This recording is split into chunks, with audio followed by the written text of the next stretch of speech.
I'm going to briefly touch upon a topic that even in the last, I would say, 2 years, has gone from being something that I would actually literally have to, I felt that I was swimming upstream and trying to explain, to suddenly almost a sea change where people seem to be able to see what is it, why is it that we are taking a systems approach. Some of this thinking is from the work that I'm doing with the World Economic Forum. I'm on their Global Futures Council for Systems and Platforms, and the World Economic Forum has done a big study on what are future forms of leadership, and in characterizing those, one of the ones that have come to the top is a systems approach. Now, before I launch into what systems approaches to leadership is, I'd like for us to take a few steps back and think a little bit about some mega trends, and that might help kind of create a landscape for where that we are playing in. So first and foremost, I think that we can all acknowledge that our global economies have shown themselves to be quite fragile, and they are subject to a lot of perturbations due to causes that might not be immediately in your own economy, but might take place elsewhere in the world. And that is that, a further evidence that we are in a very much more networked global economy, and the regimes of scale are suddenly very different. And you can have a company like Uber or Airbnb that can come from nowhere and attain a global scale, and not only scale in itself, but create a lot of questions for other entities, as we just saw in the previous talk.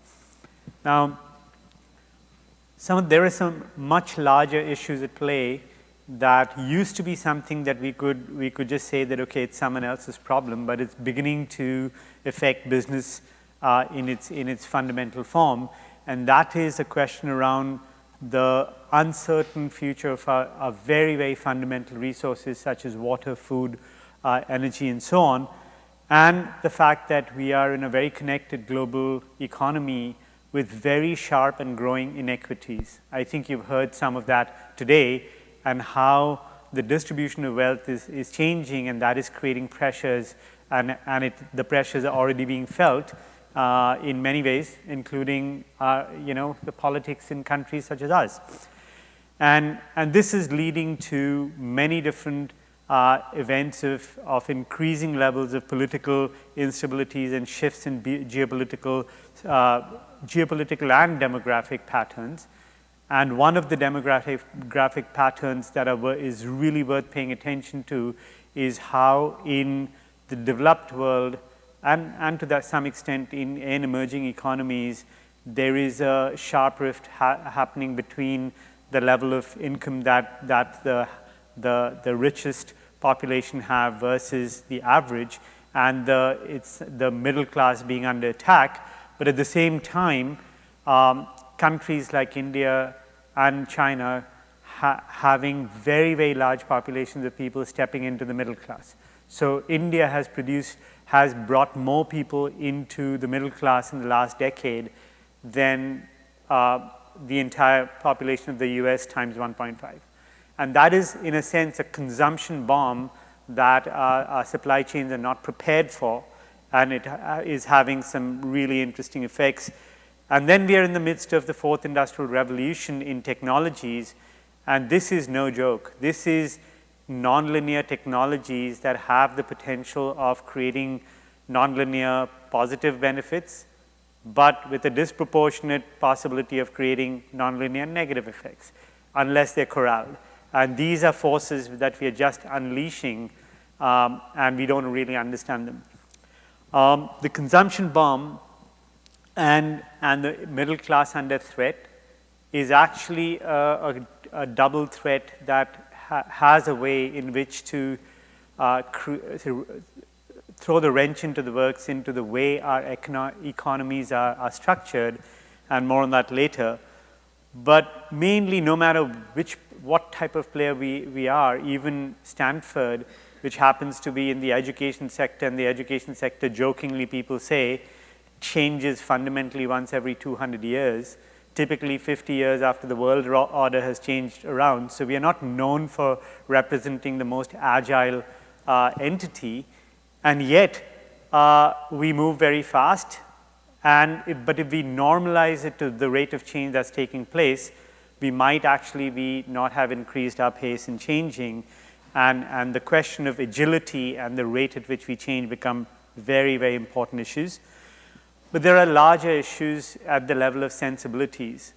Our organizations and what it constitutes to be educated itself is on the anvil and is changing.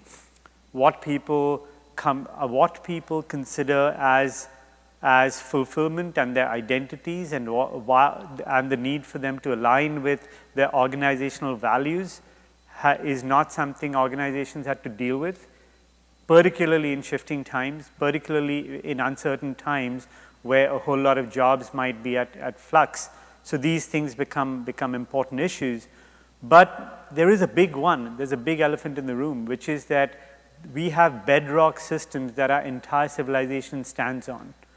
And these are things we have not paid attention to because we take them for granted, and they're coming apart at an alarming pace and in ways that are making a direct impact on our realities right now. We already have climate events taking place, and they're just going to grow, and we already have climate refugees and climate-based water issues, and this is just going to conflagrate. And so and the fact that we are in the midst of a mass extinction is not to be taken lightly. And let's note the biggest one of them all. We are 7.46 billion people on a podunk little planet that was not meant to carry this population. It took us from the beginning of time to the early 1800s to reach the first billion, and we're going to add twice that in the next couple of decades.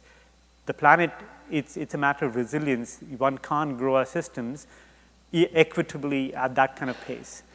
And the reason I'm saying all of this is because we have some very, very large targets to meet if we are to meet what's called the 2030 goals, and these are not small targets. We need 40% more fresh water, we need 45% more energy, we need 40 to 50% more food, a massive reduction in CO2, even if you acquiesce to a 2-degree increase in climate, even if with its collateral damage. And we're in the midst of a mass extinction we haven't seen since the dinosaurs went extinct. And our confidence level, given our current methods, are very low. If you ask any sane person, what is the chances that we're going to get out of this with our current political will, with our current institutional structures? Unfortunately, the answer is not that great. And I don't mean to be an alarmist. This is just the world, this is the factual world, and we can look the other way, but the problem is that no matter what business we are in, that is not a luxury anymore.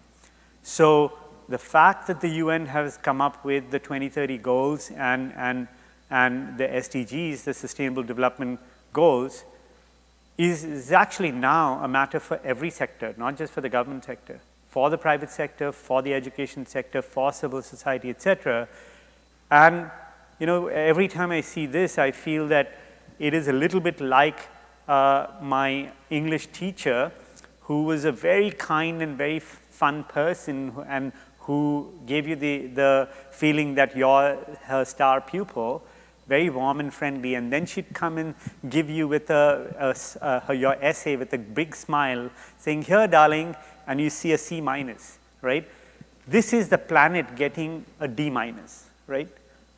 Even though there are these happy colors, it's the degree to which these issues are intertwined that is the insidious aspect of it. You cannot get more fresh water without expending more energy. You cannot get more energy unless you do heroic things without contributing to climate.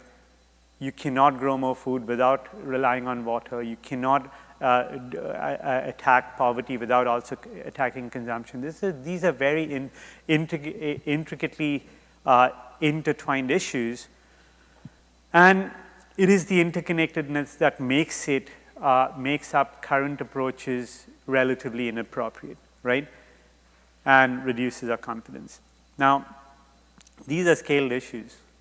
We can't escape from the scale. We are all in a boat that's headed towards very turbulent waters, and the question is, to what extent are we going to ignore the issues of scale?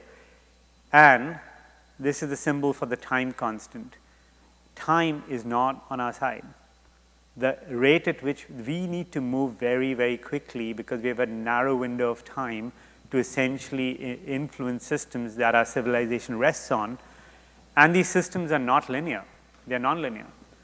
And what we know how to do well is, at the best of times, is that S-curve, which leaves a theoretical gap, right? So in a sense, what the position is that our next generation systems have to be nonlinear in order to chase nonlinear problems, right?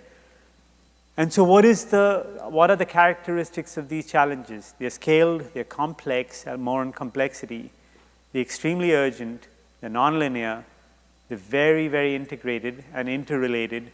Some of them are critical, which means that unless we deal with it right now, some of them, a stitch in time could save 9, which means, and then some. So time, it's a little bit like this, the critical issue, right? If you are on a weekend, on a Saturday morning, cooking breakfast for your family, and you were cooking some eggs, you turned around to do some dishes, and then you turned back to your cooktop and found that your cooktop is on fire because the oil had spilled over, that is not the time to go off and reorganize your closet. You might want to put that fire out before it goes any further, right? A lot of our systems, our large systems, are at that state, right? And so they're critical and they need, but I think the thing that we also need to acknowledge are that there is a certain insidious issue, which is that our institutional structures are somewhat culpable in creating the problem. We are to some extent the enemy, and unless we consider reframing how we meet the future, we are essentially building that risk, right? Now, what we know for sure, is that change is inevitable, that uncertainty is inevitable. Growing uncertainty, and we are sailing into very turbulent waters, and it's a very, very different world order compared to the one that our organizations are designed for. It's a different world order. So it's a little bit like bringing tools that were made for one system and expecting them to work in another, right? So we could be improving our game but playing the wrong game, realizing that we were practicing a basketball throw and we've just arrived at a soccer field, right? And that could be as fundamental as the issue as that, right? So the thesis is that systemic challenges, if they are systemic, need to be met with systemic solutions, and scale challenges have to be met with scale solutions. Yeah, it's a pretty simple thesis, but it's a pretty defensible thesis, right? Now, here's a framework that I would like you to consider. This is by David Snowden, and he says that there are 4 types of problems. You have a simple problem where the answer is self-evident, such as how do you open a bottle of water if you've never seen that kind of bottle before. Typically, you'll figure it out with no manual. There are complicated systems, such as a watch or a car or a really complicated IT system or what have you, that requires a lot of specialized training. But the systems are very tightly coupled, and any one subcomponent has a very predictable behavior. So transmission of the car will always be a transmission of a car, and you can do what's called black boxing, which means that you can, even though it has many gears within it, you can just call it a transmission and expect what comes out of it if you give it a certain input. Not so with complex systems. Complex systems are a dance that are being played by a number of actors, where the state of any one of them is a function of the nature of the relationships with the other ones and their states. So think of a complex discussion in your extended family. That's a complex system. You don't know where it's going to go, right? And the behavior of any one entity is very much a function of the temperament and the mood of the other ones, right? Turns out that most of our thinking is in the complicated regime. We do very, very well when our problems are there, but we bring those tools even into problems that are in the complex regime with the hope that they'll work, right? And we are only realizing that a lot of the things that we really are trying to influence are actually in the complex regime, and we need new ways of thinking there. And so complex regime is like a forest with many, many relationships. Now, sometimes something happens to break the relationships, such as a forest fire, and it starts changing what a forest is very, very rapidly. The important thing to note there is that when you have a complex system going into chaotic, the amount of agency you have in actually arresting the change compared to the amount of the extrinsic forces that you have no control over plummets rapidly, which means that it might be like walking into a forest fire with a cup of water, right? It might not make as much of a difference. And you might have planned to go for a walk in that forest next week, but by next week, it might not be a forest anymore, right? So it turns out that a lot of our systems are tipping into chaos, and then we need to essentially do what we can to tame them, right? But here is who we are, right?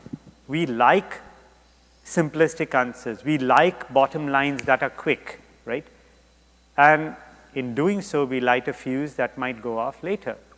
Now, I don't exactly agree with this, because the word simple is something that is not necessarily tied to something that is, not complex. You actually want simple on the far side of complexity, not on this side of complexity. Because if it's on this side of complexity, you're using a theory of change that is not taking into account the complexity. So you actually have to have elegant ways in which to take on the complexity. Otherwise, your solution is simplistic. Now, a systems view is essentially understanding the underlying dynamics to whatever level of fidelity. You could do it in an hour or 3 hours, or take months over it, but it's a different way of looking at it. And once you look at it, then your theory of change needs to be in terms of how is the system working, and how is our intervention going to make a systemic change or not, rather than diving into a priori theories that are not tested in the system regime, right? So example, here is, you might not be able to read it, but it says terrorist attacks, threat to Americans, the theory is that we need to respond militarily, right? Alternate way of looking at it. Terrorist attacks, threat to Americans, need to respond militarily, US military activity perceived as aggressiveness, terrorist recruitment leads to terrorist attacks, right? It's a feedback loop. Just a slightly different way in which to look at the problem, static view versus dynamic view, might completely change your position on what is the right thing to do. And this is a very simplistic view. It's a much, much more complex situation, but it's a different view. So not having a systems perspective in a systemic problem means that you're sailing without consideration to the winds, right? And you're looking at the world in black and white while it's in color. Though the system has no respect for our disciplinary boundaries, none whatsoever. The system is the system, right? And we bring to it our disciplinary boundaries and hope that it conforms to it. So what we need is a new type of leadership.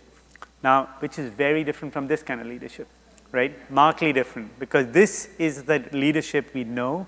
When we hear the word leader, often, not necessarily in this crowd, but in organizational settings, we think of hierarchical systems that come from the military and from the nation state, and from further reinforced by centralized thinking that would happen in colonization. But what we look at when we do leadership is looking at leadership as a modality. Anyone can be a leader if you show leaderly qualities and ways of being. And there are many ways of being a leader. You can inspire, you can drive transformation, you can envision future states and drive towards them, you can frame intentionality in new ways, you can catalyze and enable, you can decide, create decision frames that are very different. I don't like the word disrupt, I just use the word enrupt, it sounds better. But there are many different modalities that it occupies, but ultimately it is acknowledging that our economy is changing. We had a purely consumption-based economy, and then we saw that the organizations that were able to create rich experiences, such as Apple, were able to gain a disproportionate value, not just because of their ability to drive efficiency, but to create rich experiences. And now there are indications that we are emerging into a transformation economy, and the organizations that are pertinent to the reality of the future are going to be left with a way in which to be pertinent, and the rest are going to get weeded out or be left disadvantaged. So what that means is that if the first one was leadership 1.0 and this was leadership 2.0, we have a different type of leadership that we need that assures the value of the other two, but then those are the table stakes to play the next game. And this form of leadership is the first type was marked by the ability to execute, right? Can you execute well?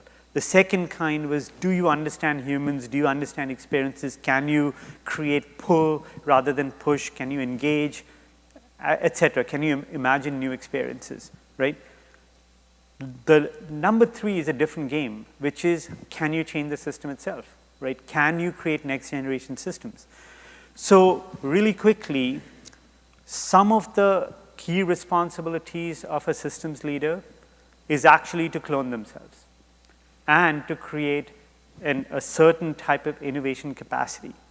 Now, what do I mean by innovation capacity? It means that in this two-dimensional frame where the level of expertise needs to be managed in the larger ecosystem, we work towards creating a portfolio where our collective ability to deal with scale and complexity increases. And the system leader's job is to manage this portfolio and make sure that people are climbing up that ladder and the different parts of the portfolio are managed, and not just be a leader unto themselves, but to create a distributed form of leadership. But it does take a few different deviations from current frames, and this is a much larger topic. I could speak for hours, but there are some key mindset issues that there needs to be a shift away from. First and foremost, we need to not be system blind. You need to think in systems. One needs to adopt a certain systems perspective because it shows you completely different theories of change, and it looks at the interaction between things, not in isolation. Frame blindness, which is a theory of change that knows how to question our own fundamental frames rather than just believing that, for example, GDP is a fantastic thing or growth is a fantastic thing, right? These are frames that if you do not question, one just hurtles down a side of a mountain and the boulder lies in a very different place than if you started the boulder going down a different face of the mountain, right? Methodology. Every type of work needs its own community of practice and its own methodology. It doesn't matter what it is. If you play soccer, you need to know how to play soccer. If you are a good chef, you need to know how to cook. Similarly, this is a new methodology, and there is a methodological aspect to this, and just common sense doesn't go far enough always. But what we talked about is such a new thing that if you go down to the fundamental description of what constitutes innovation, and the definition of innovation, my definition of innovation is whatever it takes to outperform the normative by a very large margin, right? There is the business as usual. What does it take to outperform that, but to create new paradigms, new outcomes, new system behaviors? And that is innovation. And we absolutely need innovation baked deeply in, and there are many implications of that. Scale is something that you cannot just say, can't be stuffed in after the fact.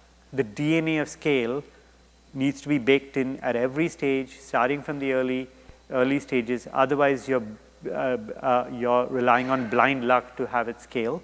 There are many dimensions to scale. And we do not have a century to solve our problems. We need to find ways in which to do time constant multiplication. We need to find ways in which to do exponential work. And this is not just to solve our problems.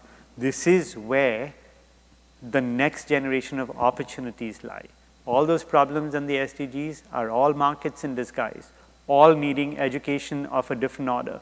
And this is this is the game we need to play in, and recognize that it's not a solo sport, it's team sport, right?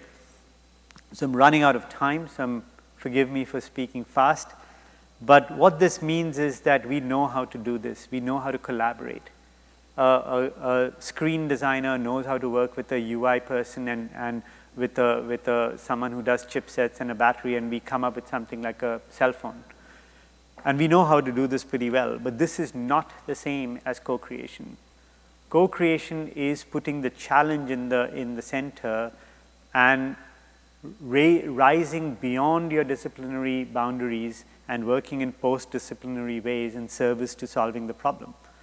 And the difference is that pure collaboration as we know it remains in the plane of the current possibilities, whereas co-creation creates completely new classes of possibilities. It creates new epistemologies. It creates new structures of possibilities that new next generation systems emerge from, right? So what we are on the quest for as systems leaders is simplicity, not on this side of complexity, but on the far side. So I'm going to pause there. Thank you.